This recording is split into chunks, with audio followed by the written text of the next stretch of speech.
Kalau ada brand yang konsisten ngasih ponsel harga miring tapi bikin kompetitor migraine, yaitu Poco. Kali ini mereka resmi ngelempar 2 jagoan baru. Poco M7 4G dan Poco M7 Plus 5G. Debutnya sih di Polandia sama India, belum nyentuh Indonesia.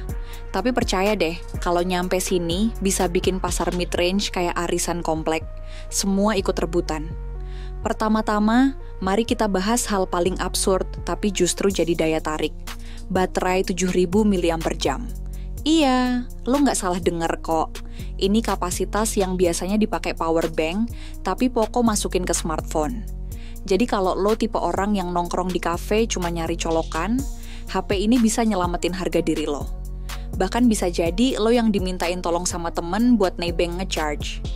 Siapa sangka, HP mid-range bisa jadi sumber listrik cadangan buat circle nongkrong. Desain and performa, kembar tapi nggak sama. Sekilas, Poco M7 Plus 5G dan M7 4G ini kayak pasangan kembar yang kalau jalan bareng bikin orang bingung. Itu orang yang tadi atau saudara kembarnya? Bedanya, satu pakai koneksi 5G, satu masih setia sama jaringan 4G. Sisanya, mirip banget. Dari layar 6,9 inci IPS LCD, refresh rate 144 Hz, sampai body yang tegas-tegas banget nunjukin, gue anak gaming budget bro. Poco M7 Plus 5G ngandelin Snapdragon 6 S Gen 3, yang sebenarnya cukup oke buat multitasking, media sosial, sampai main game mainstream. Sementara M7 4G pakai Snapdragon 685.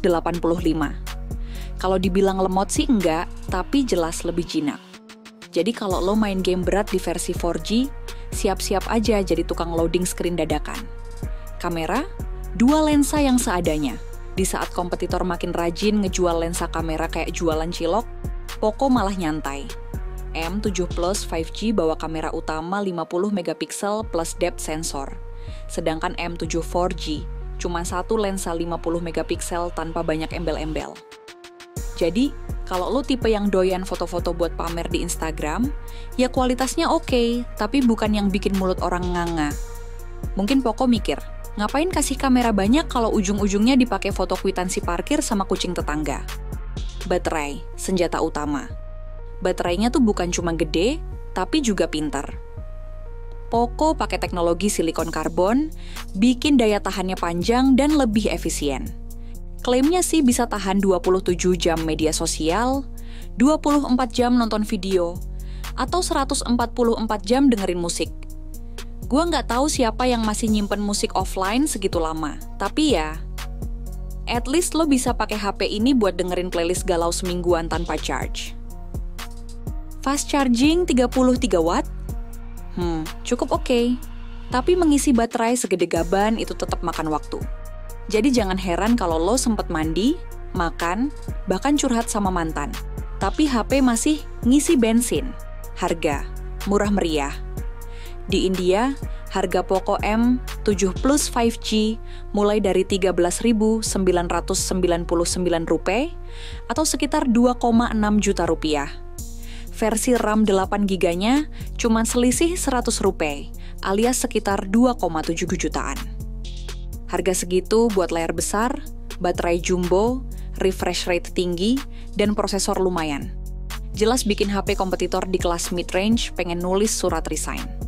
Tapi, ada catatan. Sampai sekarang belum jelas kapan M7 series masuk ke Indonesia. Jadi kalau lo kepincut, ya sabar dulu. Atau kalau nggak sabar, bisa nitip ke temen yang doyan belanja lintas negara. Asal siap mental sama ongkos kirim yang kadang lebih mahal dari casing HP-nya. Buat lo yang naksir, coba pikirin lagi kebutuhan. Kalau lo butuh koneksi 5G buat kerja atau gaming lebih mulus, ya ambil M7 Plus. Kalau lo lebih ke pengguna casual, browsing, streaming, atau sekadar jadi mesin chat WhatsApp grup keluarga, versi 4G udah lebih dari cukup. Kesimpulan, Poco M7 series ini kayak paket combo.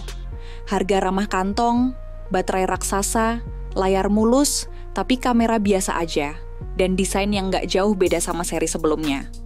Kalau akhirnya masuk ke Indonesia, gue bisa jamin ini bakal jadi primadona baru di kelas mid-range. Dan jujur aja, dengan baterai segede ini, lo bisa lebih fokus main HP tanpa drama colokan rebutan, atau malah bisa jadi penyelamat colokan buat temen nongkrong.